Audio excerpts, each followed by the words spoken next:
नमस्कार, राम राम साथियों। तो स्वागत है आपका आपके अपने स्टडी प्लेटफॉर्म पढ़ाई.com पर। तो उम्मीद करता हूँ आप सभी स्वस्थ होंगे, मस्त होंगे और आपकी पढ़ाई बहुत अच्छे से चल रही होगी। तो रोज़ाना की भांति आज भी हम करने जा रहे हैं भारत और राजस्थान का करंट अफेयर। तो आज है 9 मई और 9 मई के जितने भी मोस्ट इम्पोर्टेंट भारत और राजस्थान के करंट अफेयर के जो प्रश्न बनते हैं वो मैं आपको करवाऊँगा तथ्यों सहित। मुख्य हमारे जो फैक्ट ही रहेंगे जिन जिन जिनसे प्रश्न हैं जो परीक्षा में पूछे जाएंगे, तो आपको ज़रूर याद रखने हैं और वीडियो ज़रूर पूरी देखना ताकि आपको भारत और राजस्थान करंट अफेयर के लिए कोई अन्य स्थान न देखना पड़े। तो चलिए शुरू करते हैं आज की क्लास अपनी। और आज का पहला तथ्य रहने वाला है हमारा चुनाव से संबंधित। तमिलनाडु चुनाव है उनसे संबंधित। तो तमिलनाडु के नए मुख्यमंत्री विजय थलापति बने हैं। 9 मई 2026 को सीएम पद की शपथ लेने जा रहे हैं। भारत से मिले टीवी के राज्यपाल से मिले टीवी के चीफ विजय थलापति राज्यपाल को विधायकों के समर्थन का पत्र सौंपा है। राज्यपाल ने सरकार बनाने का भी न्योता दे दिया है। तो जो विधायक है उनका सहमति पत्र विजय थलापति को प्राप्त हुआ। उन्होंने जो राज्यपाल को सौंपा, राज्यपाल ने उन्हें अपनी सरकार बनाने का न्योता दे दिया है। तो अब मुख्यमंत्री तमिलनाडु के नए मुख्यमंत्री होंगे विजय थलापति। अगला तथ्य है डीआरडीओ और भारतीय वायुसेना ने 7 मई 2026 को ओडिशा तट पर टीएआरए हथियार का पहला सफल उड़ान परीक्षण किया। टीएआरए का पूर्ण रूप सामरिक उन्नत रेंज संवर्धन है। टीएआरए भारत की पहली स्वदेशी ग्लाइड हथियार प्रणाली है। यह एक मॉड्यूल रेंज एक्सटेंशन किट है। टीआरए अनिर्देशित वारहेड का एक सटीक निर्देशित हथियार में बदल देती है। इसका डिज़ाइन और विकास हैदराबाद स्थित इमारत अनुसंधान केंद्र आरसीआई ने किया। इसका उद्देश्य कम लागत वाले हथियारों की मारक क्षमता और सटीकता को बढ़ाना है। तो ये टीएआरए प्रणाली आपको याद रखनी है। हथियारों की मारक क्षमता बढ़ाने के लिए इसका प्रयोग वर्तमान में किया जा रहा है। अगले तथ्य का बात करें तो देश का पहला अंतर्राष्ट्रीय नेत्र रोग अनुसंधान सम्मेलन 9 और 10 मई 2026 को आयोजित होगा। यह सम्मेलन दिल्ली छावनी स्थित मानेकशॉ सेंटर में आयोजित किया जाएगा। आयोजन नई दिल्ली स्थित army hospital research and referral के नेत्र रोग विभाग द्वारा किया जा रहा है। सम्मेलन का आयोजन अखिल भारतीय नेत्र रोग सोसाइटी के सहयोग से होगा। तो नेत्र रोग से संबंधित सम्मेलन का आयोजन हो रहा है 9 और 10 मई 2026 को दिल्ली के छावनी स्थित मानेकशॉ सेंटर पर। अब आगे बात करें तो इस 2 दिवसीय कार्यक्रम का नाम AIOS FOU है। FOU 2026 है। कार्यक्रम का उद्घाटन रक्षा राज्य मंत्री संजय जी सेठ करेंगे। सम्मेलन में देश भर से लगभग 200 प्रख्यात नेत्र रोग विशेषज्ञ भाग लेने वाले हैं। अगले प्रश्न की बात करें तो रक्षा राज्य मंत्री श्री संजय सेठ ने 7 मई 2026 को केरल के कझाकुटम में स्थित सैनिक विद्यालय में 52वें अखिल भारतीय प्रधानाचार्य सम्मेलन का उद्घाटन किया। यह सम्मेलन 2 दिवसीय कार्यक्रम था। सैनिक विद्यालय नगरोटा को वर्ष 2025 में सम्मानित किया गया। नगरोटा विद्यालय को राष्ट्रीय रक्षा अकादमी यानी एनडीए और भारतीय नौसेना अकादमी आईएनए में सर्वाधिक कैडेट भेजने के लिए रक्षा मंत्री ट्रॉफी प्रदान की गई। तो नगरोटा विद्यालय का नाम हमें याद रखना है। इसने सर्वाधिक एनडीए और आईएनए में सर्वाधिक कैडेट भेजे, इसलिए इसे रक्षा मंत्री ट्रॉफी प्रदान की गई है। अगले तथ्य की बात करें तो 26वें economic times ET awards for corporate excellence में आंध्र प्रदेश के मुख्यमंत्री एन चंद्रबाबू नायडू को business reformer of the year पुरस्कार से सम्मानित किया गया। उन्हें यह सम्मान 25 अप्रैल 2026 को मुंबई के जियो वर्ल्ड कन्वेंशन सेंटर में आयोजित समारोह में केंद्रीय वित्त मंत्री निर्मला जी सीतारमण द्वारा प्रदान किया गया।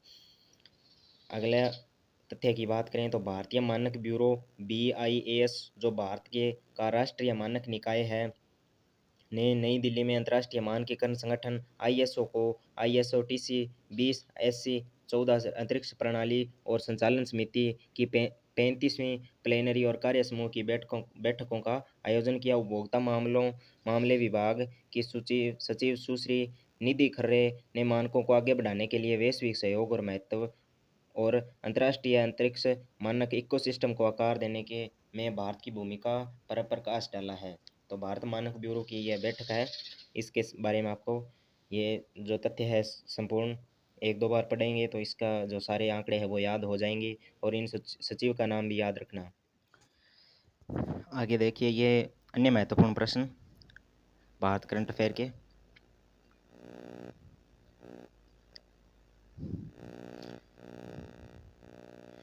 खारे पानी, देखिए पहला प्रश्न, खारे पानी से मछली पालन में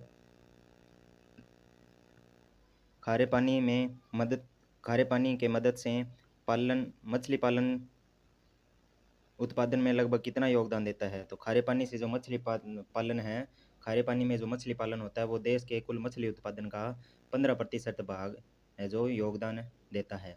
अगला प्रश्न है 19 अप्रैल 2026 को बार्सिलोना ओपन पुरुष एकल खिताब आर्थर फिल्स फ्रांस जीता है।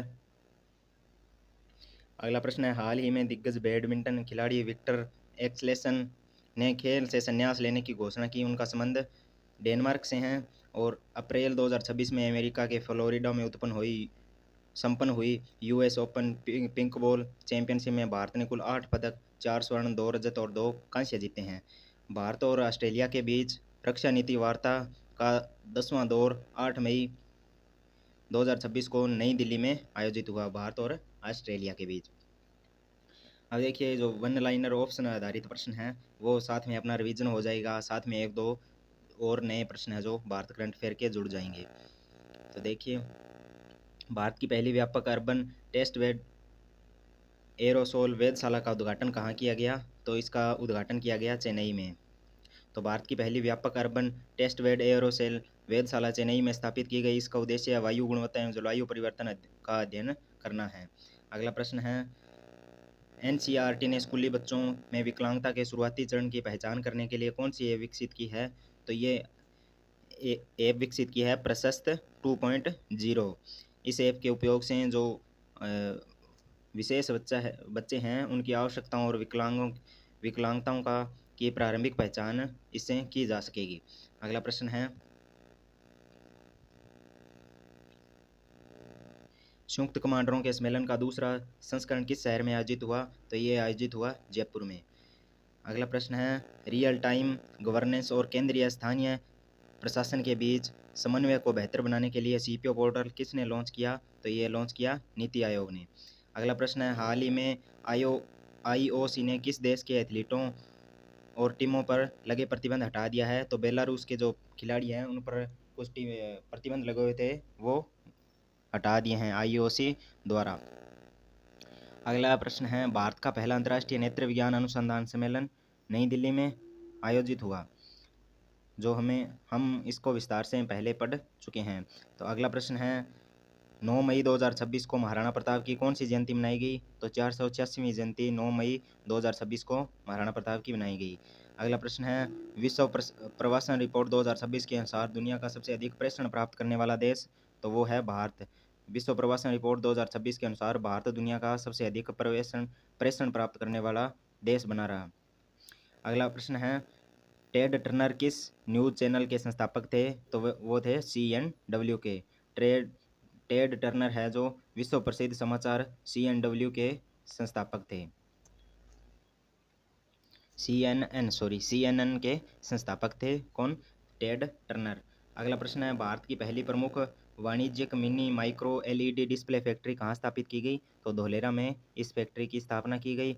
अगला प्रश्न है पहले अंतर्राष्ट्रीय बिग कैट अलायंस शिखर सम्मेलन 2026 का आयोजन नई दिल्ली में। इसमें जो 7 बिल्लियों की जो 7 प्रजातियां हैं जो बिग कैट हैं उनका संरक्षण संबंधित वार्ता इसमें की गई। अगला प्रश्न है DRDO और भारतीय वायुसेना ने तारा नामक भारत की पहली स्वदेशी ग्लाइड हथियार प्रणाली का पहला उड़ान परीक्षण किस राज्य में किया? तो वो किया है ओडिशा में।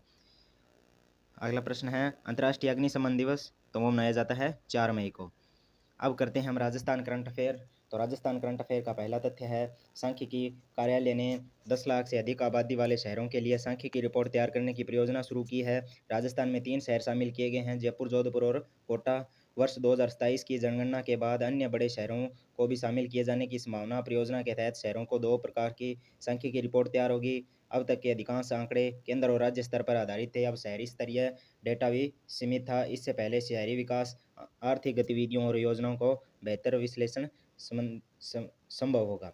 राज्य सरकार की नीति निर्माण एवं विकास योजनाएं बनाने में भी इससे सहयोग मिलेगी। अगली अगले तथ्य की बात करें तो ओजस्विनी शाश्वत गोल्फ में 11वां राष्ट्रीय खिताब जीता। कोलकाता में आयोजित IGP Paschim Bangal ladies and junior girls school golf championship में ओजस्विनी शाश्वत ने शानदार प्रदर्शन किया। उन्होंने अपना 11वां राष्ट्रीय खिताब जीता।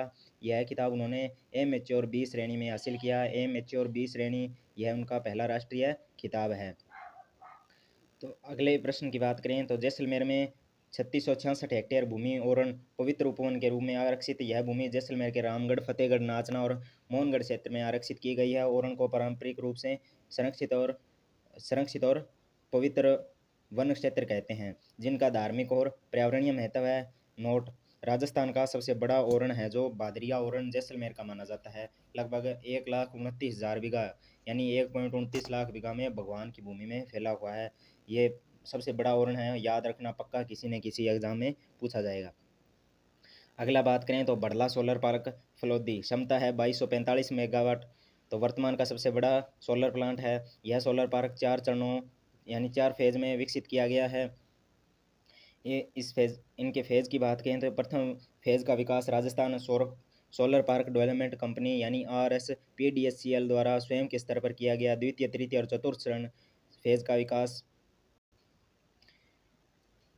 जो द्वितीय, तृतीय और चतुर्थ फेज है उनका विकास नवीनीकरण ऊर्जा मंत्रालय भारत सरकार की सोलर पार्क योजना के अंतर्गत किया गया। फेज प्रथम को संपूर्ण यानी सारा अध्ययन करें तो फेज प्रथम की क्षमता है 65 मेगावाट। विकास करता है Rajasthan solar park development company. यह कंपनी RREC के सहयोगी कंपनी है। विद्युत उत्पादन प्रारंभ हो चुका है। फेज द्वितीय की बात करें तो फेज द्वितीय में क्षमता 680 मेगावाट। RSPDCL इसकी विकासकर्ता कंपनी है। सभी परियोजनाओं से विद्युत उत्पादन शुरू हो चुका है। फेज तृतीय की बात करें तो 1000 मेगावाट क्षमता है। विकास करता है IL&FS एनर्जी एवं राज्य सरकार की संयुक्त उद्यमी कंपनी सौर्य ऊर्जा कंपनी है। तो सभी सौर ऊर्जा संयंत्र स्थापित किए जा चुके हैं। फेज चतुर्थ की बात करें तो क्षमता 500 मेगावाट। विकास करता है Adani renewable energy park Rajasthan limited. यह अडानी समूह एवं राज्य सरकार का संयुक्त उपक्रम JVC है। तो जो चौथा फेज है इसके बारे में लगभग प्रश्न पूछा जाता है। अभी इसकी विकासकर्ता कंपनी कौन सी है तो Adani renewable energy park Rajasthan limited आप उत्तर दे सकते हैं। तो सभी सौर ऊर्जा संयंत्र स्थापित किए जा चुके हैं। आगे बात करें तो राजस्थान कृषि अनुसंधान संस्थान रारी कहाँ स्थित है? दुर्गापुरा, जयपुर में। राजस्थान कृषि अनुसंधान संस्थान रारी दुर्गापुरा की पेस्टिसाइड रेड्यूज प्रयोगशाला को राष्ट्रीय परीक्षण अंशांकन प्रयोगशाला प्रत्यायन बोर्ड NABL से प्रतिष्ठित मान्यता प्राप्त हुई। यह मान्यता वर्ष 2030 तक प्रभावी रहेगी। यह उपलब्धि संस्थान की वैज्ञानिक क्षमताएं उच्च गुणवत्ता मानकों को दर्शाती है। निरीक्षण एवं मूल्यांकन NABL की विशेषज्ञ टीम ने प्रयोगशाला का विस्तृत निरीक्षण तकनीकी मूल्यांकन किया है। और इसमें से महत्वपूर्ण की बात करें तो इसे सबसे पहले 2015 में भी NABL से मान्यता मिल चुकी है। ठीक है, अब अगले तथ्य की बात करें तो संयुक्त कमांडरों का सम्मेलन 2026। संयुक्त कमांडरों के सम्मेलन का दूसरा संस्करण 7-8 मई 2026 को आयोजन होगा। आयोजन स्थल जयपुर। सम्मेलन का विषय नए क्षेत्र से नए सैन्य क्षमता। आयोजन में राजनाथ जो हमारे रक्षा मंत्री हैं वर्तमान भारत के, वो राजनाथ सिंह एवं जो जनरल है अनिल चौहान भी शामिल रहे। सम्मेलन का उद्देश्य साइबर युद्ध और अंतरिक्ष युद्ध, संज्ञानात्मक युद्ध जैसे उभरते क्षेत्रों में सैन्य चुनौतियों का मूल्यांकन करना। सम्मेलन में भविष्य में युद्ध संबंधी नई रणनीतियों एवं सिद्धांतों पर चर्चा की गई। रक्षा उत्पादन में स्वदेशीकरण और आत्मनिर्भरता पर विशेष जोर दिया गया। आर्टिफिशियल इंटेलिजेंस यानी AI एवं मानव रहित प्रणालियों से जुड़ी आधुनिक युद्ध तकनीकों पर विचार विमर्श हुआ। सम्मेलन ऑपरेशन सिंदूर की पहली वर्षगांठ के अवसर पर आयोजित हुआ। अब महत्वपूर्ण प्रश्नों की बात करें तो मथुरा नागदा तीसरी व चौथी विशेष रेल लाइन परियोजना में राजस्थान के कोटा और भरतपुर जिले से होकर गुजरेगी। कौन सी? मथुरा नागदा तीसरी व चौथी विशेष रेल लाइन परियोजना। अगला है 6 से 7 अप्रैल 2026 को जयपुर में राजस्थान फिनियो समिट का आयोजन किया गया। अगला है राजस्थान तकनीकी विश्वविद्यालय कोटा को कोटा ग्रीन फील्ड एयरपोर्ट की थर्ड पार्टी इंश्योरेंस की कमान सौंपी गई।